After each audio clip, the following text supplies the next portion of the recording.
This is the Boys Gen V podcast from TV Podcast Industries. We're talking about Gen V Season 2, Episode 5, The Kids Are Not All Right. Maria, I thought you were going to rip me apart.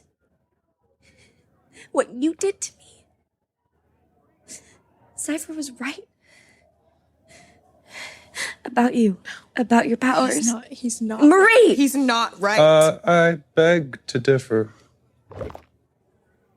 I'm pretty right. So what was that like for you? Your powers heightened, stronger than they've ever been. Terrifying, I'm sure, but also exhilarating, yeah? Exciting, stimulating, thrilling. Just throw together a few synonyms and humor me.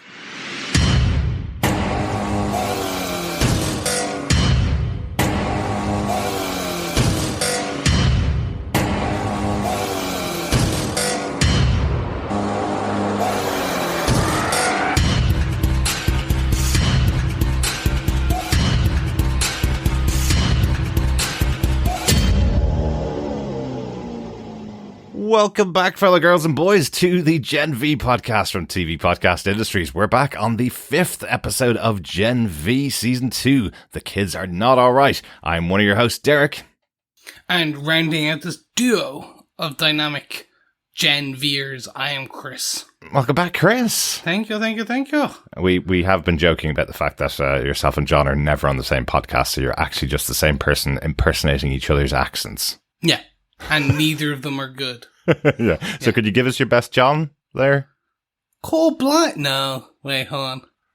I was going to do the whole core blindy cockney. Yeah. No. He's a northern Englishman, Chris. Yeah. If you don't know, after 20 years of knowing him, he's a northern I'm just trying to think of, I'm trying to put myself into Mr. Harrison. Let me put myself into the mindset. Bangles and mash. No, No, that won't work. No, Again, no. I think maybe what's happening here is that, like Jordan, you are two distinct personalities sharing the same body and not the same accents. I think that's really what's happening. Wait, does that make you my husband too? Well, technically you're my work husband. You were my work husband at one point. Yes, but no, two Yeah. distinct personalities, both of you allowed to marry who you choose to marry. Okay, cool. There you go. There you go. This works. That's what It I'd works. say. It works. But welcome back, everybody, to our chats all about Gen V. We got a bit of feedback in for the last couple of episodes. We're going to kick off the podcast with starting off with a voicemail in from one of our wonderful listeners, Jerome. Hi, John, Derek, and this time, Chris. I didn't forget you. Hey, I've been watching you guys for so long. I know maybe this is a repeated message, but you guys are great. And I listen to you guys every morning, all your stuff, for years now. And I want to get more involved. I'm not that tech savvy, but I wish I could get more involved and well, I am a subscriber, so I'm not saying I subscribe, but I just want to be able to interact a little more. And hey, questions. Are you going to be doing anything on the House of Guinness? Thanks so much for sending the voicemail in, Jerome. It's so good to hear one of our wonderful listeners. It's a great way to get in contact with us if you don't have the ability to email us in, or if you don't want to contact us through the Facebook group. Go on over to our website at tvpodcastindustries.com and you record a quick 90-second clip, and then we can hear your voice like you hear us all the time as well. Chris, are we going to cover House of Guinness? No. No, we are not. No, we are not. We already have multiple variations of reasons being time. We're also a bit behind on the stuff that we're covering anyway. Oh, that too. And House of Guinness is a Netflix show which all drops in the same day. Yeah, but also it doesn't look that good. Yeah, well, I've seen a few exciting clips of it. Let's say that. But I think my favorite quote that I've seen from a review is that it's like steampunk Mr. Tato. So if you're Irish, you know Tato is our national crisp, or national chip. If you're not Irish, so apparently it's very Irish and not very accurate by any means. It is supposedly very just drama for drama, but Diddly Eye is layered on like a thick, crusty mess atop a pint of Guinness. Yes, yes. That's been left out in the sun for too long. So it wouldn't be in our wheelhouse, but I wonder if you're enjoying it. Let us know, Jerome. Yeah, no, and if it is good, please come back and let us know. Absolutely. Happy to always find shows that theoretically are outside of my wheelhouse that I end up enjoying. There is a very fun procedural called High Potential right now. That is just silly procedural crime of the week. Yeah. Comedy / that is based on a French TV show. It's on Disney Plus, Hulu, and all that stuff, depending on where you are. And yeah, just outside my wheelhouse, but very fun. It's got Dee from Always Sunny in it as the main character, isn't it? Yes. I kind of watch anything that she's in after 18 years of Always Sunny, so I will definitely check it out. Excellent. But absolutely great to hear from you, Jerome. Yes, thank you so much, Jerome, and please keep those voicemails coming, and your questions too. We also have a bit of feedback on the episodes so far of The Boys from Keith Murray. He says, "Hi Chris, Derek and John. I'm loving Gen V Season 2 and the mystery element that the episodes are starting to delve into. I originally thought that the burnt body in the chamber was Stormfront from The Boys. I think she was in the chamber like that at some point. But then I figured that this is Thomas Godolkin. He was burnt in that fire from the first episode. He's been controlling the body of the Dean all season. This explains Marie not sensing V in his blood. It's a human meat puppet. As to how he has been surviving so long, maybe he draws some life force from the people he controls. Of course, this theory may be disproven in the next episode, but maybe not. Thanks for all the work, and the podcasts are great." Keith. Thanks, Keith. Yes, this is the prevailing theory. This is my personal theory too. Less the life force, because I think there is just multiple meat puppets, and I think he's just like living in a hyperbaric chamber and like Bubble Boy and fed with apple and stuff like that. So he's just... See a lot of that this episode, yeah. He is 100 and something. He has Compound V in his system, so we know he at least is slower aging like our friend Soldier Boy. Yes. So definitely something to discuss more further in this episode as we get into it. Yeah, absolutely. There's something that happened in this episode, but you probably saw, Keith, now at this stage that helps to prove your theory, I think. Still not certain, as even by the end of the episode, as to exactly what's happening, but I think you're pretty close on your theory. Great stuff, Keith. Thanks for that. Yes, thank you so much, Keith. Now, over on Spotify, Derek has to eat some humble pie as young Trey Lee had some feedback on our episode 3 podcast saying, "Of course it didn't matter now, but the mimic power would give her the power, but not turn her into Jordan. She didn't turn into Emma." Very good point. Yes, Chris, you may remember I ran away with myself a little bit back in episode 3 and had a theory about the character Harper, who was revealed as a mimic that could mimic all the other Soup's powers. And I was thinking, oh, maybe she mimicked Jordan and was the one that made the speech on stage. And it will turn out in the next episode that Jordan hadn't made the speech at all and they were getting all the blame for it. But actually, no, that was the massive setup for why they were going to have a big fight between Marie and Jordan. And there was no mention at all of the mimic Harper. And exactly as young Trilly points out here, there's no way that would have happened because the power isn't to turn into Jordan being able to turn into other Jordans. It would just turn her into a male version of herself and a female version of herself. So it wouldn't make a difference. So, yeah. Good one, young Trilly, but thanks for pointing that out. I don't mind getting corrected on those silly little theories that I have at some time, but it was a fun theory while it lasted, which was about 3.5 seconds until I thought about it after the podcast. Which happens so often. So quickly. Often. Oh, Jim, can you imagine how it happens, Chris, when I'm sitting down editing the podcast after we've recorded it and I'm going, why did we say something like that? That's probably happened way more than we would like to admit. Yes, many, many times. I hardly ever edit them out to make me look better, I promise. Hardly. Great stuff. Let's get into the podcast on this week's episode. And thanks once again for the feedback over on Spotify, the voicemail feedback and email feedback. All ways you can get in contact with us if you want to get in contact with us about Gen V. You can email us to the feedback at tvpodcastindustries.com. email address. You can pop all over to our Facebook group at facebook.com/group/TV Podcast Industries, or you can leave a comment over on Spotify at any of the episodes on Spotify. It's kind of a cool way to get in contact with us while you're listening to our terrible theories, pointing out when they're wrong as well. And just a reminder, we are continuing our Gen V pub quiz later on in the episode. We will reveal our next question, and at the end of the season, just gather together all 8 answers to the questions and email us to that email address, and you could be in with the chance of getting your hands on some Gen V goodies. Yes, but I think it's about time we get into our discussions. But first, as always, I will ask Derek, can you tell us who gave us what, where, when, and how with the episode details? Yes, this show, of course, is developed by Craig Rosenberg and Evan Goldberg with Eric Kripke, based on the comic series by Gareth Ennis and Derek Robertson, and executive producers on the show are Seth Rogen and Evan Goldberg. This episode was directed by Karen Gaviola, who directed 2 episodes of season 4 of The Boys, and the episode was written by Lauren Greer. Lauren was an executive story editor back in season 1 of Gen V, and also was one of the contributing writers to Jumanji, the 6th episode of season 1, not the movie or any of the movies. I was like, ooh. No, the 6th episode of season 1, Chris. Okay, that was still a good one too. It certainly was. It certainly was.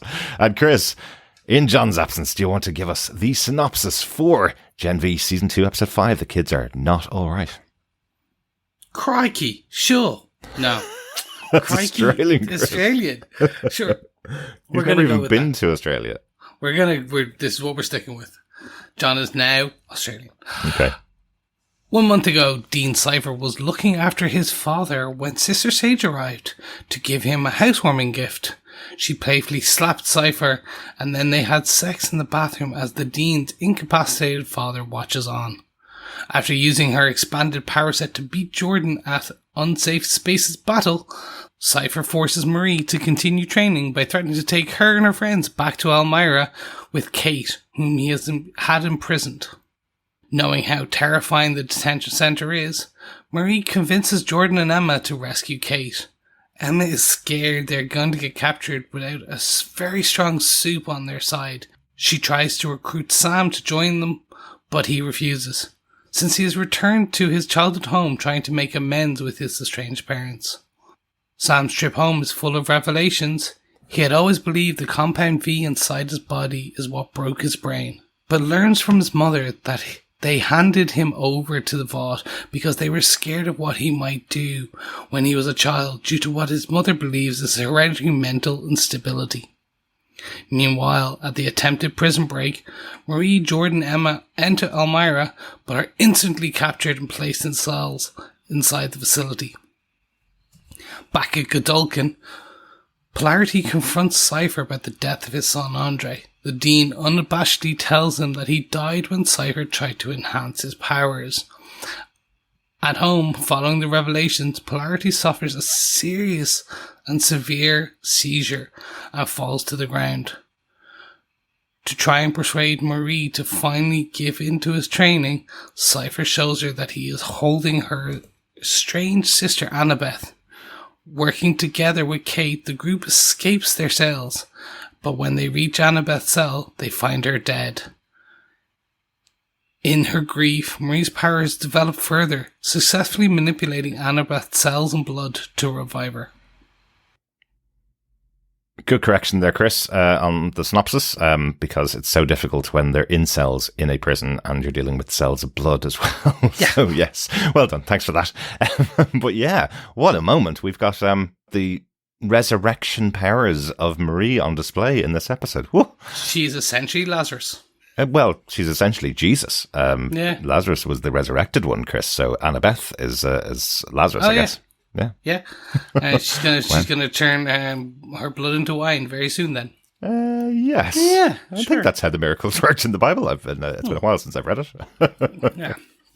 We just know the ones we like. Being able to walk on water, so you can cross that lake really quickly to get home after getting drunk on all the water you've turned into wine. Yes, all the important miracles.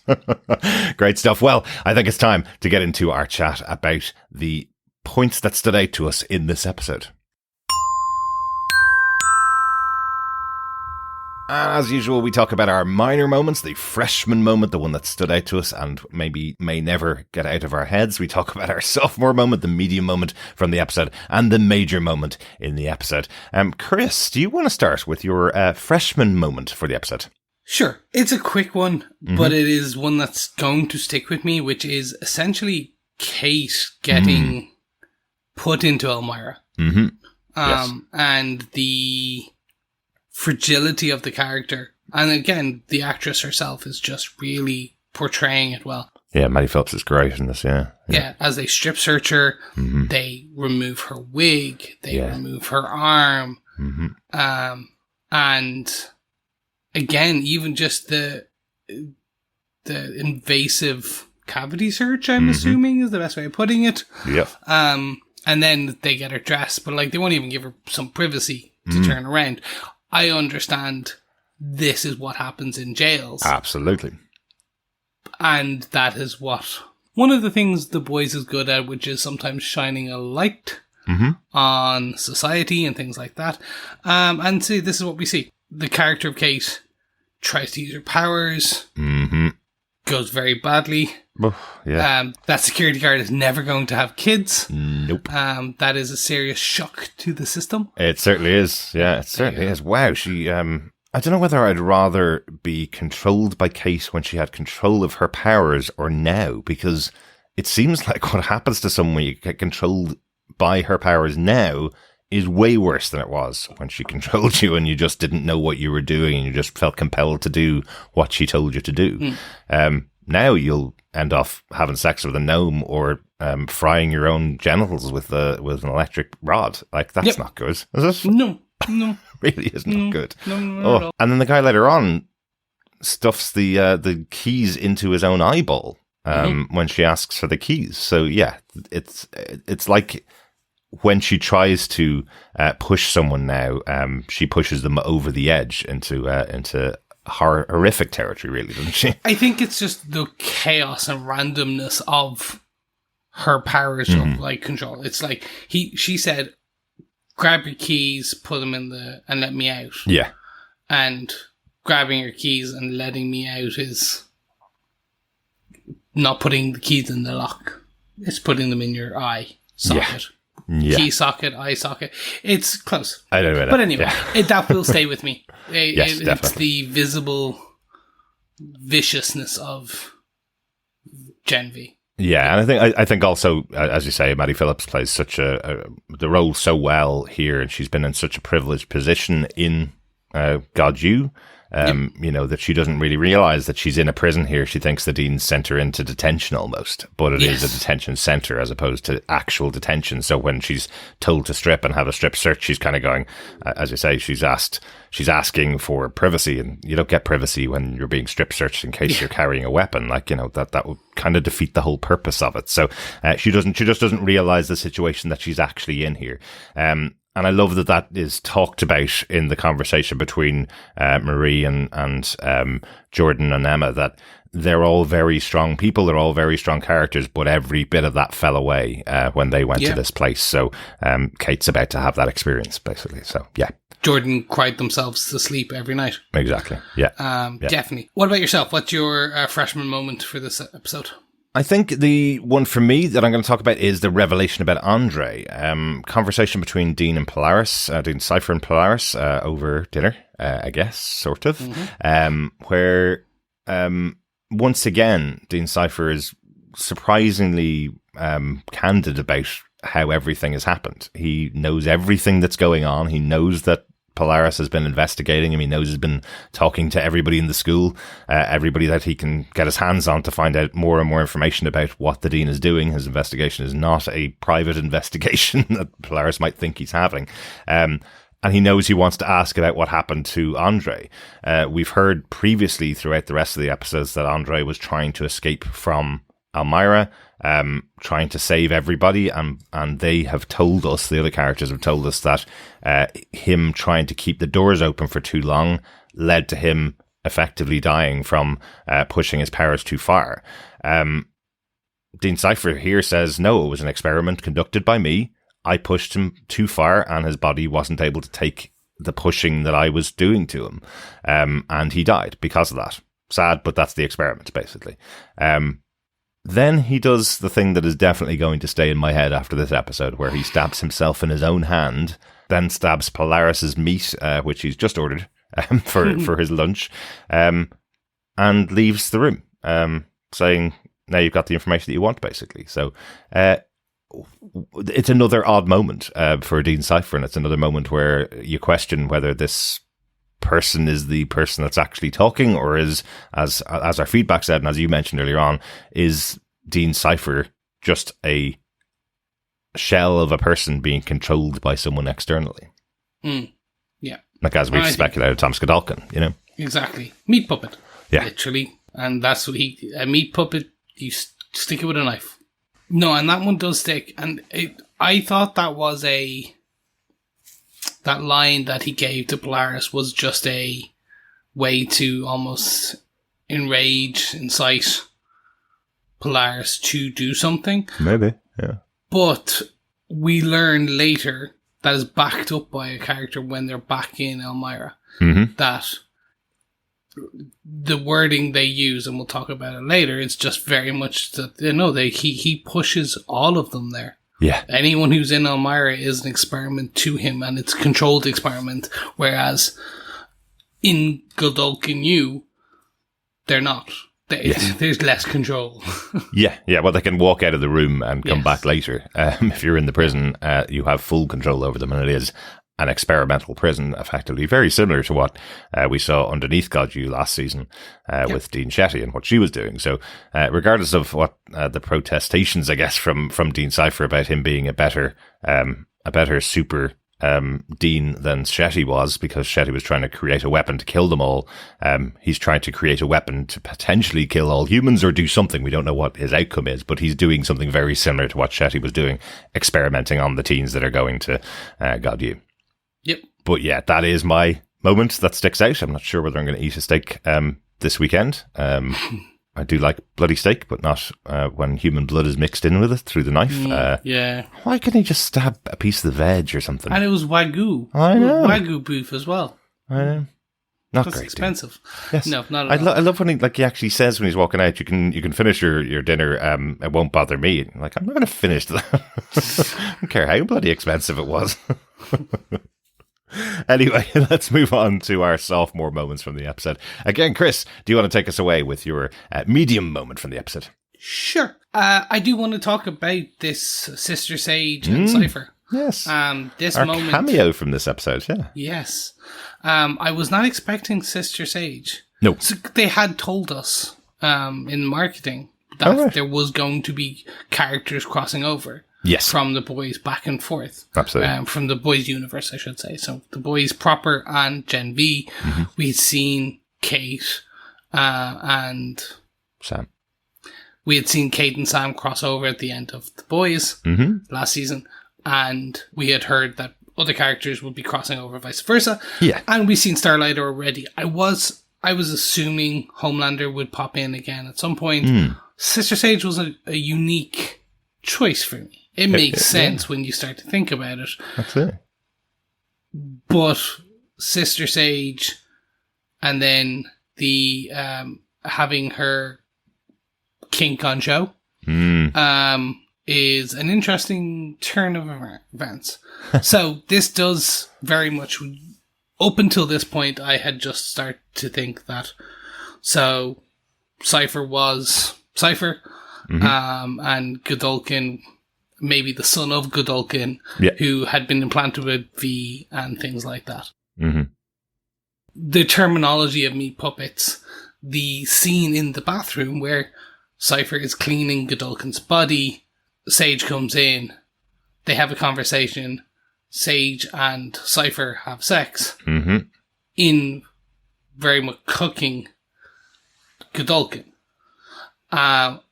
It's only to the point where she covers Cipher's face and looks at Godolkin, and Godolkin looks back, that I'm like, oh, okay. We knew that from the very first episode that Godolkin and the others of the Project Odessa injecting themselves with a variation form of Compound V.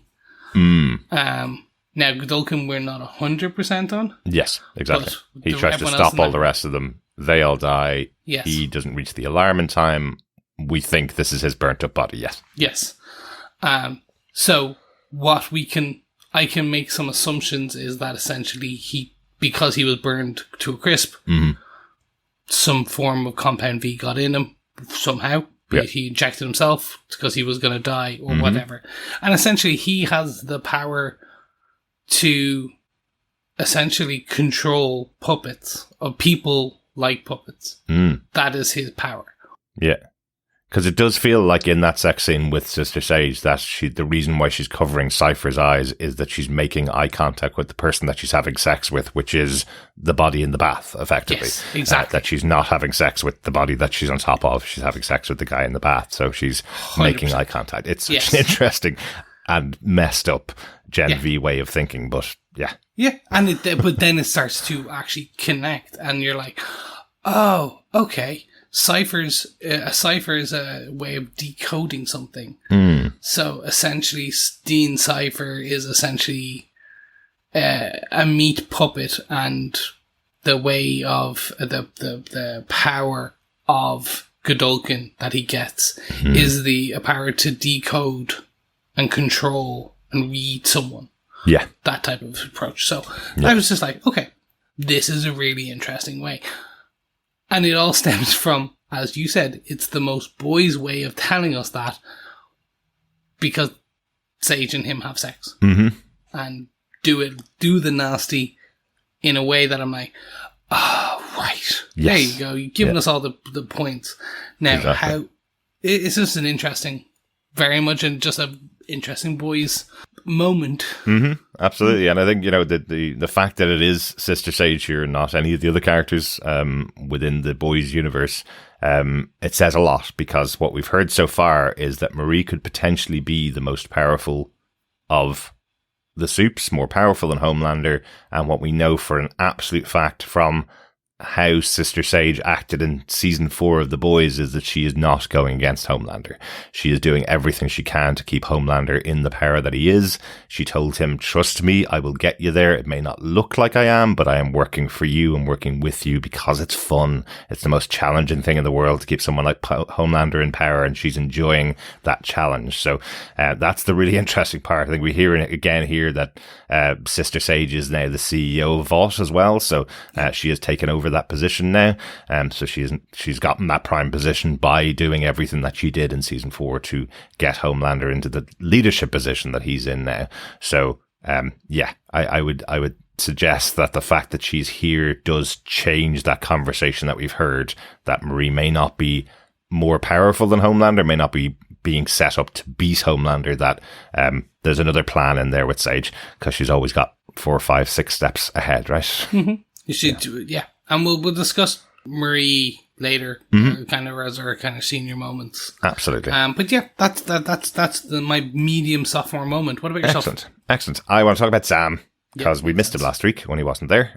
He was quite a central character in season 1, and I don't think he missed an episode. Maybe one episode he wasn't in season 1, and he missed last week's episode because it was much more focused on the battle between Jordan and Marie. So they did that little previously on moment at the beginning of the episode where he was sitting down with Jordan, and Jordan said to him, why don't you go home and visit your family? And he said his family hates him, but he's decided to go and see his mom and his dad back at home.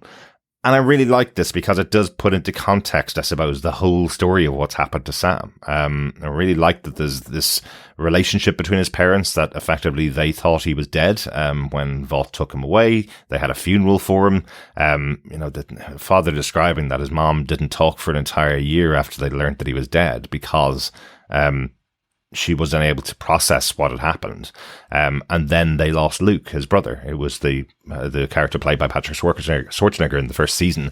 The catalyst for the entire series kicking off. Yeah, Golden Boy.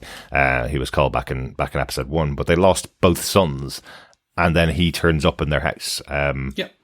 unexpectedly. Now they do know he's alive. There is a line about that their father, of course, saw him on TV with all the antics that went on last season. But can you imagine what that must have been like for them? They lose their eldest son, and then suddenly on TV they see their youngest son, who they thought was dead 5, 6, 7 years ago, and now he's back in their house. It's just really interesting because it's so tentative. Sam is that character that can just break off at any moment. He can go in any direction, whatever way he takes a comment from either of them. There's a moment where it's a really heartfelt moment where he's reconnecting with his dad in his room, and he tells his dad to measure him against the wall, and they get a hug between the two of them, and then he sees his mom out the window on the phone and instantly thinks she's calling Vought, so runs outside to confront her about it, and then knocks his dad over by accident. Could have easily killed him, could have easily hurt him very seriously. We hear later that he didn't. But yeah, it's just a really volatile situation. And hearing more about what happened to Sam and how his parents have been affected by this whole thing, it was really interesting.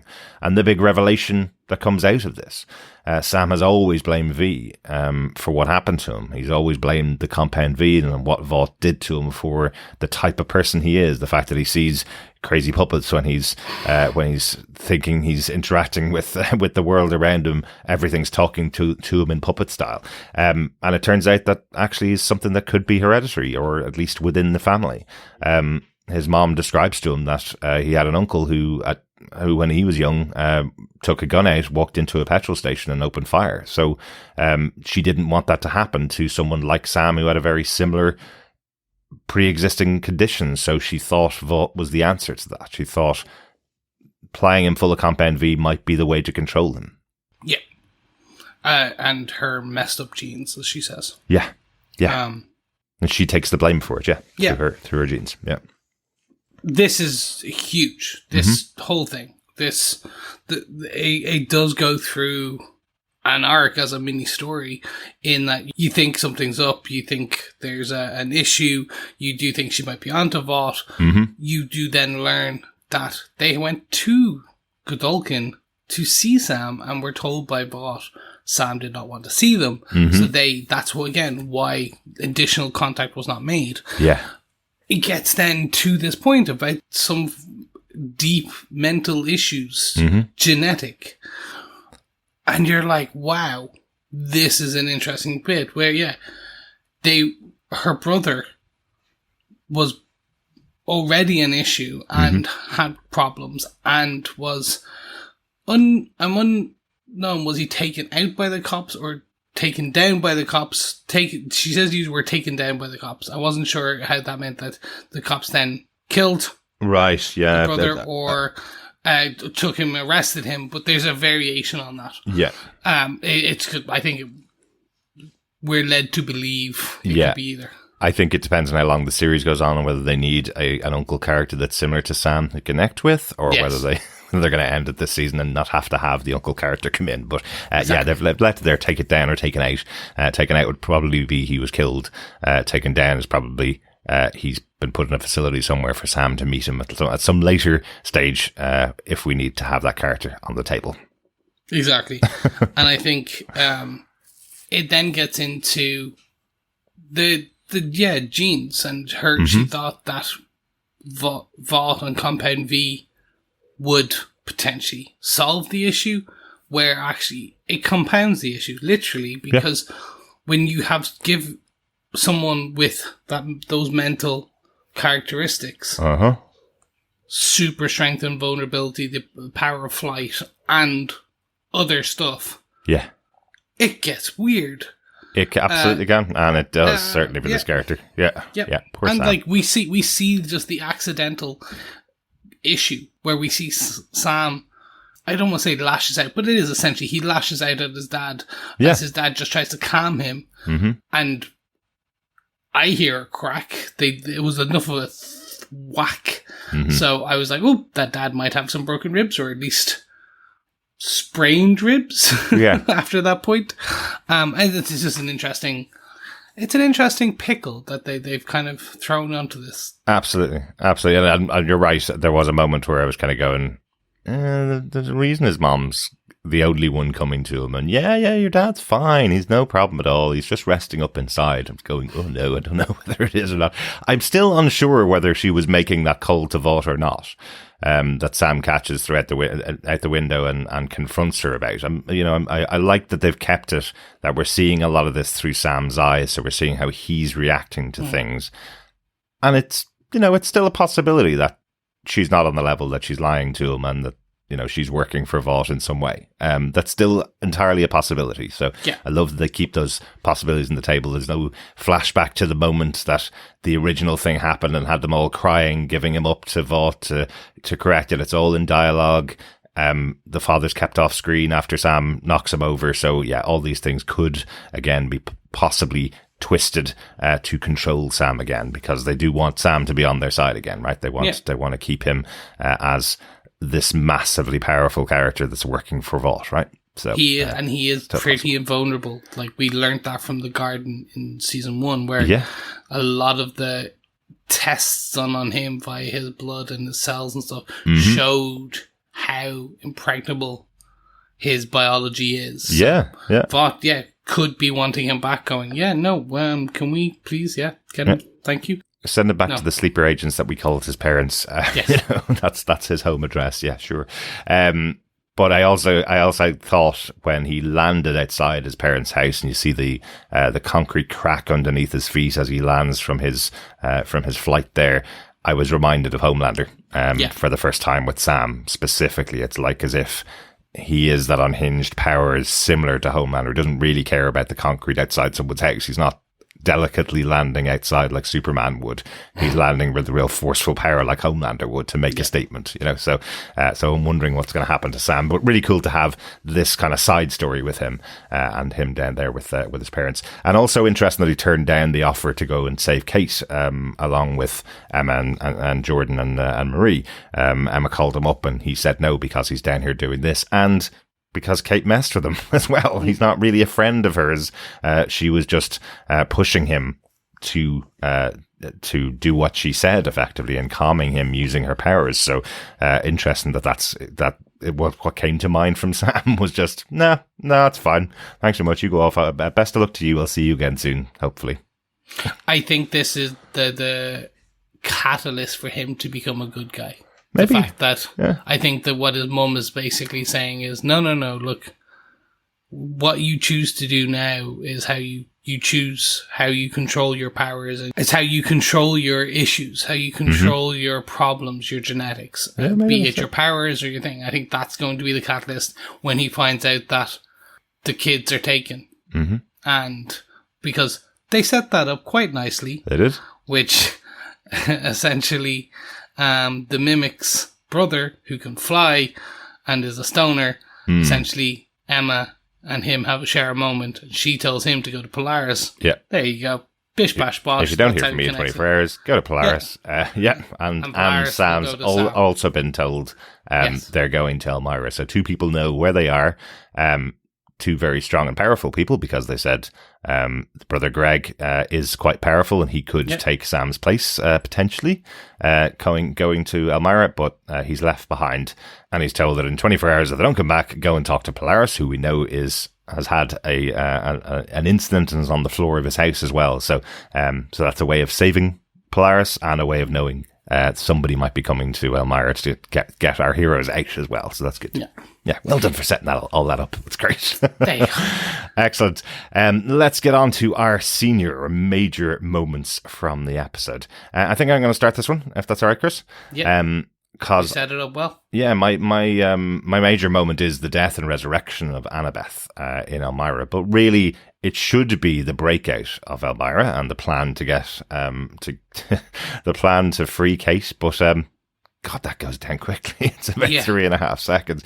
And it just, I suppose the reason for that, and they talked about it multiple times in the planning, is that they are so ready for anything that the Supes can throw at them.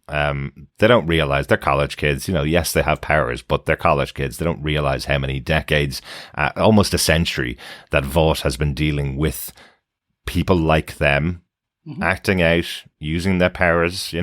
They try and go back in the place that Marie had broken out of from Elmira earlier on in the year during the summertime, and they find that it's completely filled up with cement and effectively must be covered in cameras or at least a tripwire, because the second that they realize that it's been blocked by cement, the security guards of Elmira are surrounding them and dragging them away. So much so that genuinely when I watched this episode for the first time, I went, it's a dream. You know, the way they just got knocked out with gas or something and now they're dreaming the nightmare that it would be to be back in Elmira. Nope.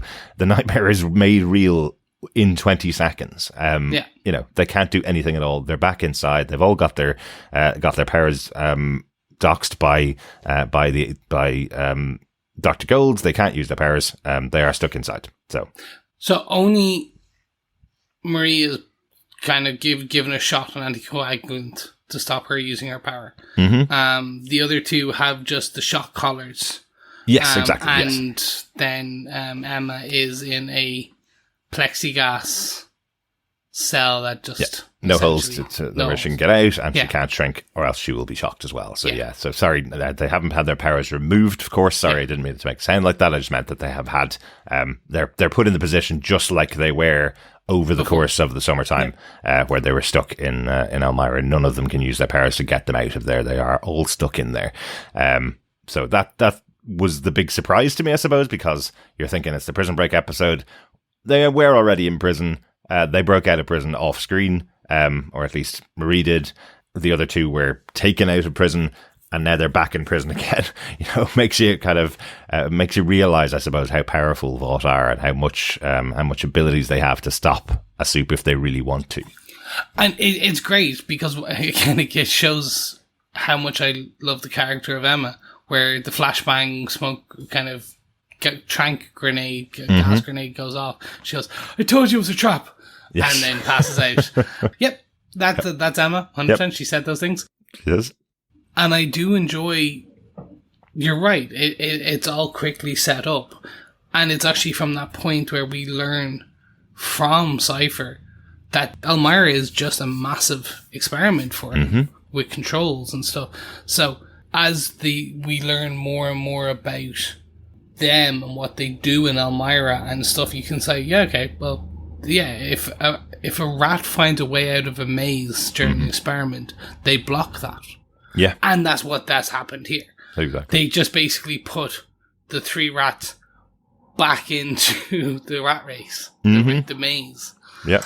See if they can find a way out now. Yeah, and that's kind of the next arc of what's happening in the episode. They work together with Cate, because I suppose it's a bit of a surprise that Emma's been put in the plexiglass cell directly outside of Cate's cell, in direct visibility of Cate, until you realize, exactly as you said, that Cipher is just building this entire place like a maze for rats to get out of. You know, he's done that on purpose.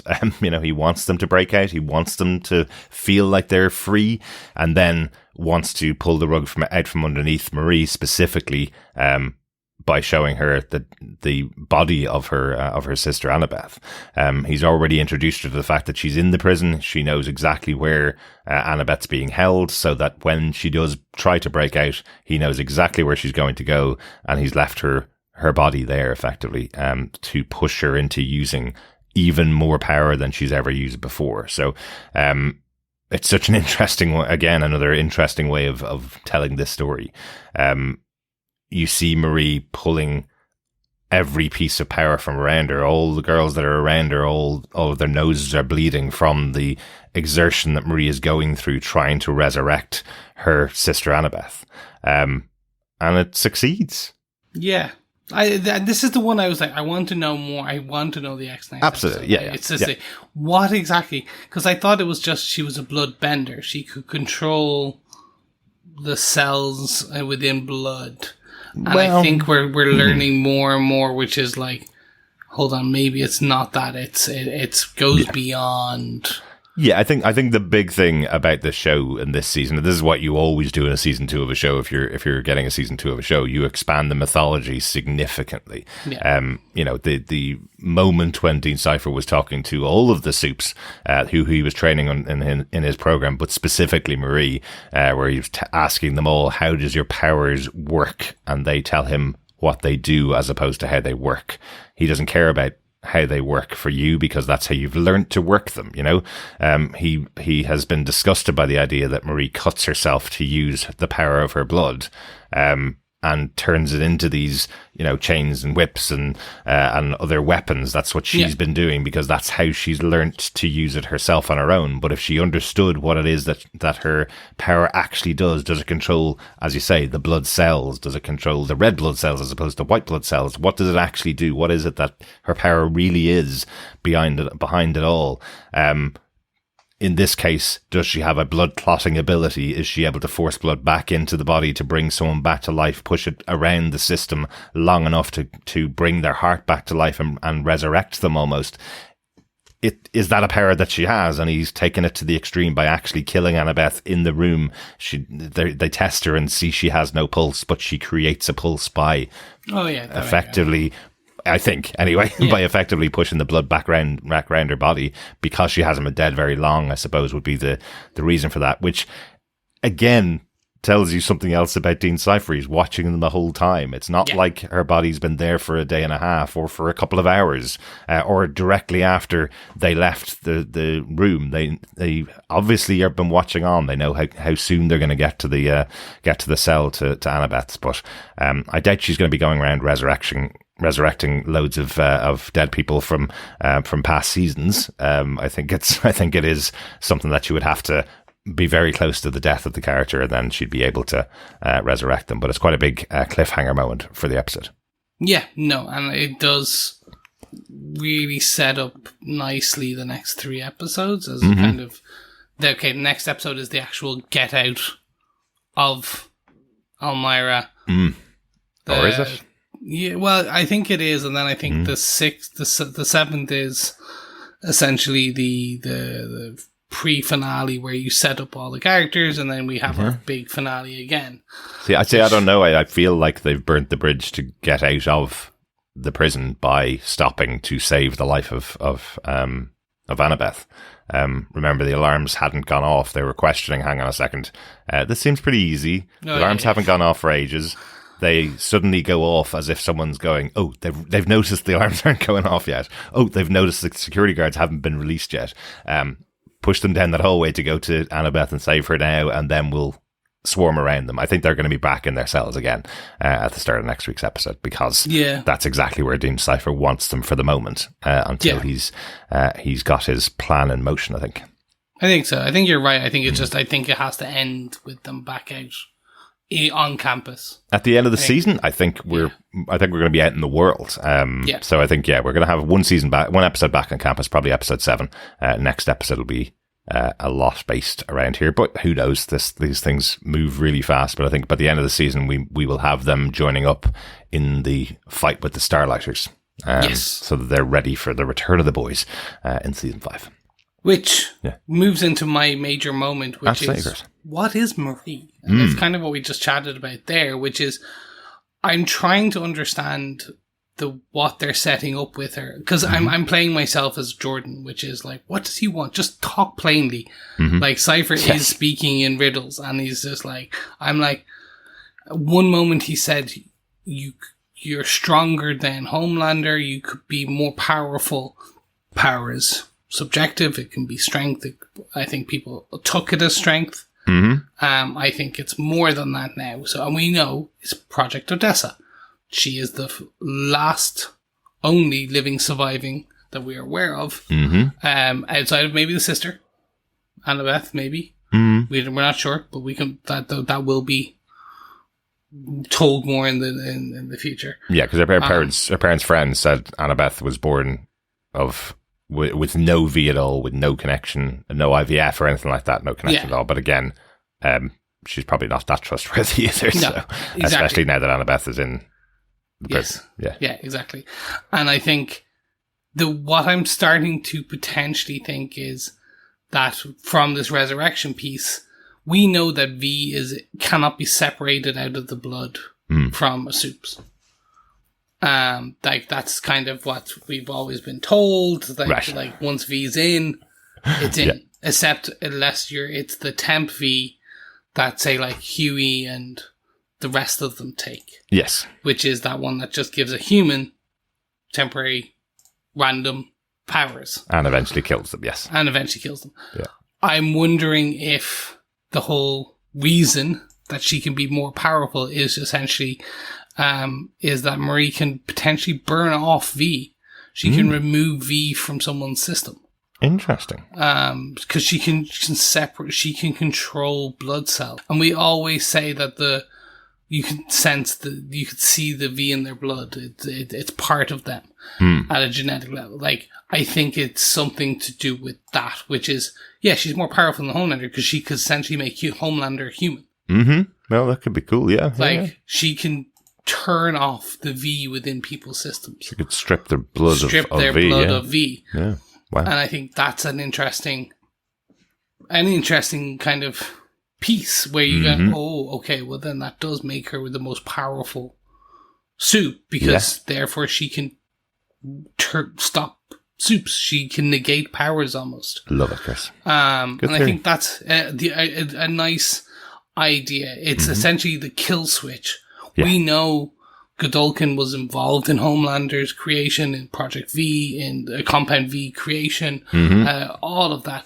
A lot of them had these counter kill switches, which is for their projects, which is essentially, okay, well, we're going to make the ultimate weapon, we're also going to make the ultimate anti-weapon. And if that kill switch is in the hands of Homelander, which, given that Sister Sage is involved in here, so while it may be that she was created to be the kill switch for Homelander, if he's the one that has his finger on that kill switch, that gives him even greater power, right? So, he can turn off any soup who goes, actually, I don't want to do this anymore. Or anyone that goes up against him. Yep. Starlight has no further powers because he's used Marie to take those away. Yep. It's an interesting thing. There's something with the Odessa piece as well, but I'm not sure whether it's just to do with the Odessa mythology or like a kind of Euro-Russian mythology, or it's just a cool sounding kind of Soviet era Russian essentially Euro-Russia kind of project name. So it's one of those ones where I feel like I haven't done the research properly, and it'll turn out that this is connected to season 2 of The Boys, and we've completely forgotten about 100%. Some mission that they went on, which was connected to Project Odessa, or it feeds into the Soldier Boy series, of course, that's coming up, which is absolutely good. You know, that's probably it. It's probably they've just used that term, and it's going to be in the Soldier Boy. Yeah. There you go. That's something like that. Because it's a nicer. Because the whole thing about Compound V was it came from Nazis, it came from Germany. Yes.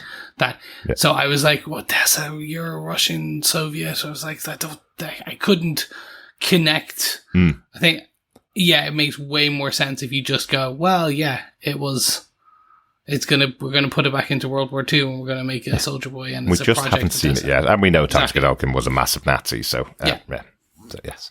There you go. Excellent stuff. Anything else on your major moments, Chris? No, that's it. I'm just very interested to see where they go with this. I want to see this Cipher versus Marie, what happens in the next episode, because I can see the fight clear as day. I just want to see how far they push it in the next kind of 2 hours. Yeah. But that's it. Any notes from yourself about this episode? Yeah, I've got a couple of fun little notes from this episode that I enjoyed. Loved in the tie back to a month earlier when Sister Sage comes to the house to give her welcoming gift. The gift that she gives is the gnome that the security guard had sex with in last week's episode. So Sister Sage provided the gnome that Dean Cipher thought was really tacky, and it ended off being the love partner, I guess, of the security guard that Cate pushed last episode. Yeah. Speaking of something very similar to that, some great little writing here on Sam when he's talking to his mom about the puppet show, the Avenue Q that's on TV. He's looking at the deep and goes, "That guy was in my frat." No, the real guy, not the puppet. And I love that he has to clarify that because he sees puppets everywhere.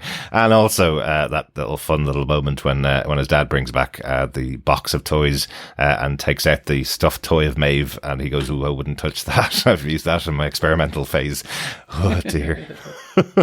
He also mentions that Maeve was dead when he got to the 7. And just the fact that there's the mention of the toy and the mention of Maeve, we know she's not dead because we saw her going off with her partner. But the world believes she's dead. So just the fact that she's still being kept alive in these mentions makes me think she'll be coming back for that final season of The Boys. I think they have she will join back up with them. Yeah, no, I agree. Yeah. And just the last one I have, is just as Cipher leaves the room when he's having that conversation with Polaris. He goes, I'm having a Zoom with Dana White. Dana White is the head of the UFC. So when he says the fight that happened between Marie and Jordan was massive worldwide, he's getting a call from the head of the UFC, maybe trying to arrange SOUP, Ultimate Fighting League. Yeah. Sufsy. Yeah, Sufsy. Yeah, something like that. Yeah. Excellent. Great stuff. Any other notes, Chris? Any other points? Nothing from myself. Fantastic. So, with all that said and done, what's your final thoughts? What's your final take on Gen V episode 5 of season 2? The kids are not alright. Derek. I really enjoyed this episode because it had lots of twists in it. Didn't expect them to be back behind bars in prison. As I said, thought it was a dream when it happened first, because it just happened so fast. They were so well prepared. I'm still constantly surprised by how open Cipher is if you just ask him the right question. He's like, oh, you just want to know that? Yeah, this is exactly what I did. Which is all feeding into that idea, exactly as your theory is going, Chris, that Dean Cipher is not a real person. He's being controlled by somebody who doesn't really care about what happens to this body of Cipher. He's being way too uncharacteristically forward with everybody else around him. He doesn't really seem to care about the fact that any of these people could just rip his head off. The only power that he's shown is the power to manipulate people, but he hasn't shown that to enough people to scare them into not attempting to attack him. Polaris here attacks him with a steak knife, effectively, which he stops midair. But it just makes me feel like he's a very, very powerful character and probably being controlled by Mr. Godolkin. So, yes, really intriguing episode. Lots of interesting stuff. This show is another one of those shows, especially being a weekly show, that I love watching every single episode. I love how it builds out the universe and builds out the mythology of these characters. And it's a great side story from the main boys' story. I'm enjoying spending time with the show. Chris, how about yourself? Very much like you. Each episode has been getting better and better, giving us, answering a few questions, posing 5 more. Allowing us to jump on Speculation Station on the train and just kind of enjoy the ride that is kind of that weekly piece of fun that comes from, here's 3 episodes at the beginning of the season to really wet your whistle, and then we're going to take you on this journey for a few weeks, and not long enough to drag it out. And I like that about The Boys. I also like that about this show. I like this universe. I've always enjoyed the over-the-top, I was going to say over-the-topness, but I suppose over-the-top grandiose, kind of bombastic style and writing narrative of Eric Kripke and The Boys universe, and even Diabolical, the animated show. Like, it was all just weird, wacky fun, but also very poignant. Absolutely. And that's what we get from Cate's little strip-down search to what the hell is happening with Marie and how it all feeds back into the next final season of The Boys. Just absolutely love it. I'm looking forward to the next episode. Fantastic. I think before we get on to the next episode and before we get on to feedback, I think we need to have a little drink down our local pub. Yes. Or at least the Godolkin University student bar for our Gen V student bar quiz. Chris, we have our 5th question of 8. Yes. The question is, where did Dean Cipher get the now very bloody Wagyu steak for Polaris delivered from? Fantastic. Yeah, we've talked a lot about that steak and about that meal. Yep. Yeah, I do also like that Dean Cipher is asking Polaris, does he want an assistant? They just keep bringing you things all the time. It's great. Kind of talking about slavery, as we know from earlier on in the season. The humans are absolutely terrified to not do the right thing when they're around the soups, right? So he's kind of talking about, do you want to have a slave who will bring you things at all times to Polaris, I think. Isn't he? But we didn't give out the answer to the question earlier on in the episode. You'll have to go back and watch the episode. Chris, do you want to get the question one more time? Yes. Where did Dean Cipher get the now very bloody Wagyu steak for Polaris delivered from? Fantastic. You just need to collect together all 8 correct answers, and at the end of the season, email us to feedback@tvpodcastindustries.com, and you could be able the chance of getting your hands on some Gen V goodies. The quiz for this season, and of course, each of the episodes of TV Podcast Industries are brought to you by our supporters over on Patreon, including Cheryl Jones. Thanks so much, Cheryl. Thank you so much, Cheryl. And no, we are no relation, but you never know. Maybe all the way back deep in hereditary history, 23andMe, there's a connection there. Who knows? Who knows? The Joneses always stick together, don't they, Chris? We do. We're it's the Irish and the English. We're like a really nice STI. You just kind of get everywhere, and we spread every country. So yeah, there's a Jones every country. There certainly is. But thank you so much, Cheryl, for your support. You can support us monthly for any amount over on patreon.com/TV Podcast Industries. Or if you'd like to support us with a one-off donation, you can pop on over to buymeacoffee.com/TVPI to buy us a coffee. You can also support us by subscribing to the podcast and sharing it with your friends, because remember, sharing the podcast is sharing the love. Now, we do have some feedback, so I think it's about time we head on over and hear what some of our fellow boys and girls have to say about this show, and particularly this episode. Mm-hmm. First up is an email from the one and only Coffee and Vodka, who had this to say. Greetings, fellow unapprehended defenders. Either Kripke is taking us on a long con or closing down this chapter of the Boysoverse in earnest. This entire season is about creating Bloodburst, Homelander's arch nemesis. And that's about it. Also, it looks like Dr. Meatloaf Godolkin is the puppet master, with Cipher his proxy puppet. On the Boys Season 5 stage, we've got Sage as CEO and Godolkin ally. Is it me, or does it just seem like they're setting up Ashley Vaught Blue form to be anticlimactic? A lot of expectant zigs waiting for their zags. I like that, by the way, Coffee and Vodka. Thank you. Zigs and zags, you gotta love it. Coffee and Vodka went on to say, back to this episode. It was clear to, no doubt everyone, that Marie was going to mount a rescue attempt, and that Cipher was setting her up to do so. Further, he was pushing her into in real life training via Annabeth. Even Jordan could see something was wrong. How do you beat someone who knows your every impulse and move? Finally, it was nice to see Sam get his moment or two.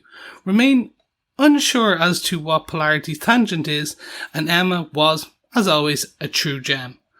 Looking forward to what comes next, with or without a zag, for Jailbreak Barbies, Polar Meltdowns, and Sage Sated Ciphers out of 5. Peace and take care, Coffee and Vodka.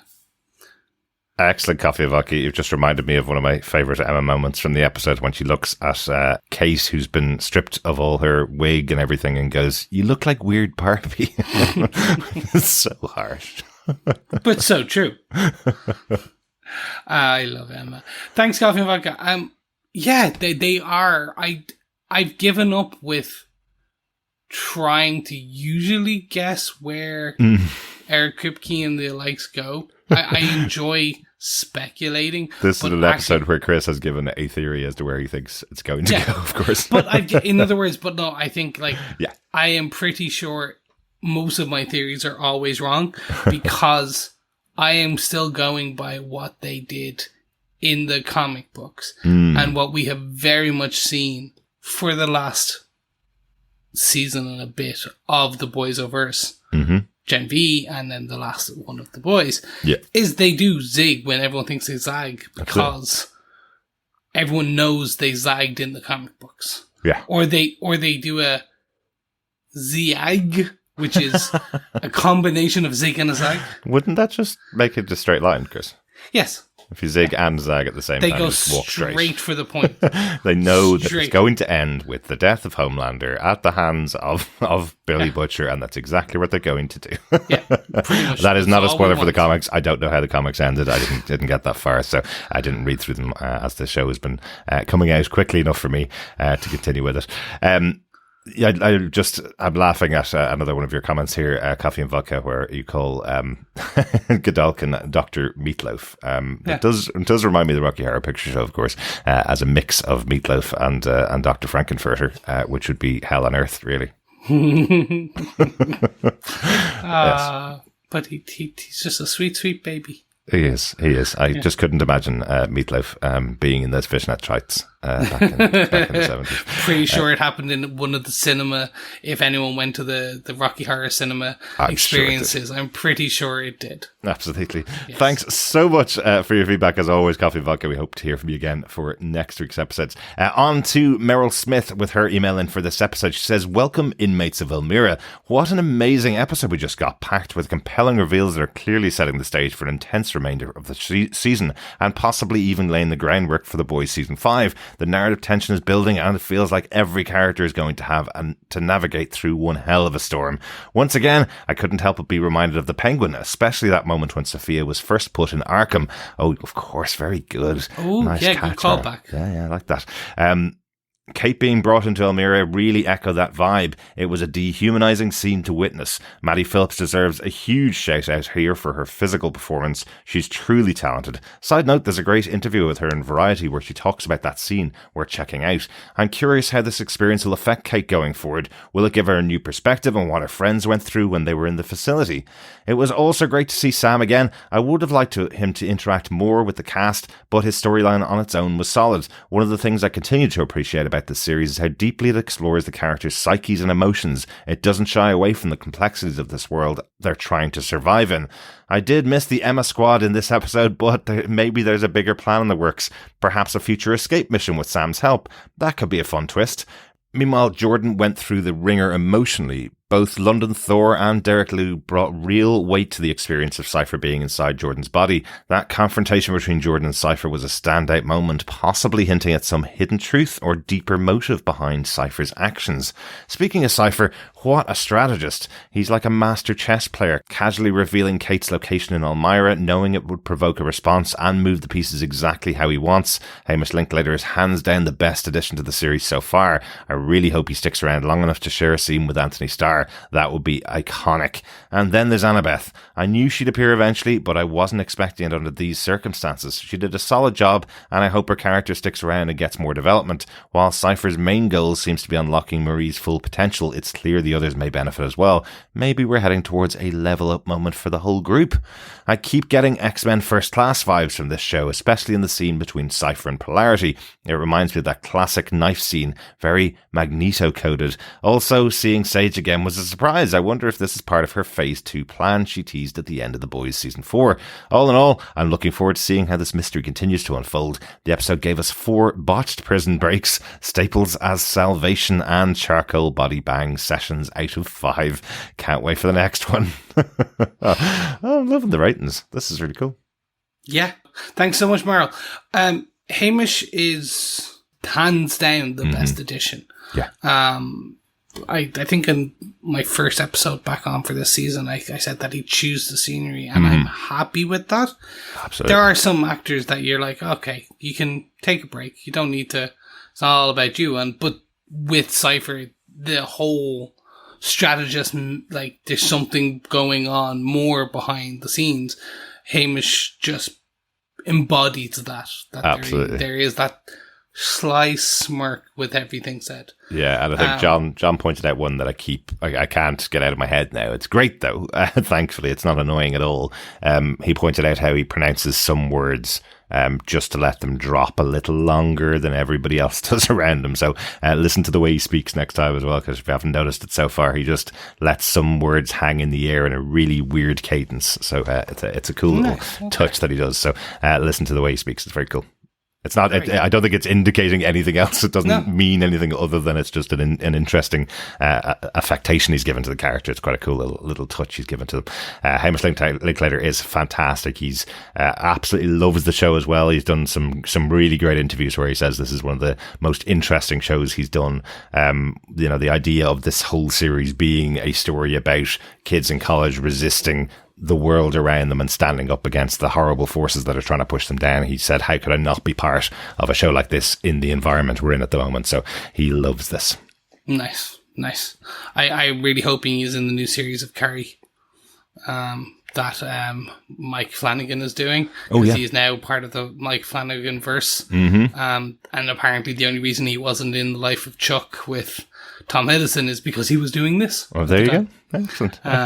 But they joked about how he's the only one who hasn't come back for a second Mike Flanagan piece. Well, usually so I'm like, please for Carrie, because he would play, we now know he played a good principal, dean of a college. Yeah. Anyway. It'd be kind of cool, and Flanagan has finished his time over at Netflix. He's moving over to Prime Video with Carrie. I think is his first show on Prime Video. So, and here we are with Hamish Linklater over here working on Prime Video, so he can stay in the studio as well. Yeah, exactly. Excellent. Thanks so much for your feedback. Of course, Meryl, it's really good to hear from you. Yes, thank you so much, Meryl, and I can't wait to for your next piece of feedback. Mm-hmm. I know you can't wait for the next episode. Over on our Facebook group, facebook.com/group/TV podcast industries, the one and only Dr. Bob Phillips had this to say. So, we see again that Sage is next level kinky, tyrannical, dictatorial queen. Mm-hmm. I mean, we knew that really from the Deep and the Skier, but Cypher's dad? Cate also appears to have a strong kink to her powers, and I think the neurosurgeons need to have their practices examined, as I'm not sure staples really need to be left in that long. Mm. We are left with a few questions though. Is Polaris fracturing completely? Does butt-chugging Guy have benefits beyond the physical? How on earth did Jordan get such a good parking spot on uni campus? And can they let us in on the secret? Very good. Thanks, Dr. Bob. And yeah, I'm pretty sure he just kind of picked up the car and walked it over at that point. I actually did go back to Dr. Bob at this specific point, just because I'm pretty sure we know the reason why Jordan got that parking space. It's because they're number one. On the college, and that's not their car. It was given to them when they became number one, and in this episode Jordan tries to hand it on to Marie because she's now become number one. So I think what happened was the reason why they've got the best parking space in the whole place is because they are number one. So you get lots of benefits and perks, I guess, would be the reason, right? Some great points there. Dr. Bob really like the idea that Polaris could be fracturing completely. We mentioned a little bit there. It's just interesting, I suppose, because at the beginning of the season we had thought that Andre had died because he'd pushed his powers too far, and here in this episode we hear Cipher saying it's because Cipher pushed his powers too far in an experiment. So it's a little adds to, it's not just Andre dying from the same thing that his father had. Yeah. Although Cipher is aware that Polaris has this the same issue, I suppose. So was it a threat from Cipher saying I could push you as far as as Andre pushed himself? Was that what was coded in there in the conversation? He knows now that he can't kill him with throwing a knife at his throat because Cipher can stop that in the air. So yeah, I don't know. It's a really interesting thing to catch, though. Yes. Thank you so much, Dr. Bob. Absolutely. And I'm wondering about those staples. Now, we know, I suppose Cate hasn't really been out of hospital for that long, has she? She's only been out a few days because she came back in episode 3, I think. Yeah. Episode 2 or 3, and it's only a couple of days later. So it's not been that long. No. Although maybe there was a much longer build up to that fight than I'm thinking there was. Maybe that was. I'm thinking it's about a week or two. Yeah. But I still think it's enough that there's still a bit of dried blood on it. So yeah. I'm like, it's. The staples need to go out before it starts to really heal, though, doesn't it? That exactly. they don't want to heal over the staples. But great Maybe stuff. they do. Maybe they just don't care with soups anymore. It's just like, you're going to set off a metal detector. Or at least they don't care about Cate anymore. Yeah, exactly. She's done them wrong. Always love the medical perspective that Dr. Bob brings as well. Thanks, Dr. Bob. Yeah, thanks, Dr. Bob. And thanks to all of our boys and girls for their fantastic feedback. As always, much appreciated. Don't forget, you can head on over to tvpodcastindustries.com and you can find all the links to all of our places and you can leave us feedback in all of those places. But you can also write us a review on Apple Podcasts, on Spotify, and share the love by sharing the podcast. Don't forget to subscribe also at tvpodcastindustries.com. And that is it for this blood-filled coverage of The Boys Gen V Season 2, Episode 5. Absolutely. We'll be back, of course, next week with The Boys Gen V Season 2, Episode 6. Looking forward to that one. We have just finished our coverage of the excellent Alien Earth, which is available on Disney Plus over here, or on Hulu in the US. I'd highly recommend watching that show and following along with our coverage for the first season. It was a really, really enjoyable show. We also are continuing our coverage of Sandman. We've recorded another episode, and then we will finish that off in the next couple of weeks. And there's one other outstanding show that we haven't covered yet, because, as we joked about, Disney had decided to release their Halloween show before Halloween, at a time that we can't cover it. So we will cover it before Halloween. That is Marvel Zombies, which is really, really well worth the watch. We've been seeing lots of feedback come into our Facebook group on each of the episodes as well. So we'll be talking about Marvel Zombies in the next couple of weeks as well, leading into Horror Halloween, right? Yes. So if you enjoy Marvel, if you enjoy zombies, make sure you give it a watch and give us your feedback before we record. And we'll hear your dulcet tones, or maybe just your words, on our future podcasts. Absolutely. I will say once again, just in case you haven't seen it, I will say once again, Marvel Animation is stepping up in terms of the adult content in the Marvel side. Eyes of Wakanda was amazing. It's really good. And so is Marvel Zombies. Two of them were just fantastic. Yep. I'm very much looking forward to talking about that and talking about all the connections that are in there and all the characters that are in Marvel Zombies, especially the ones that we weren't expecting as well, which would be cool. Thanks so much for joining us. We'll talk to you again next time. Yes, thank you so much for joining us. And remember, because I am John right now, keep watching, keep listening, and keep being blood-filled meat puppets. Bye. Bye.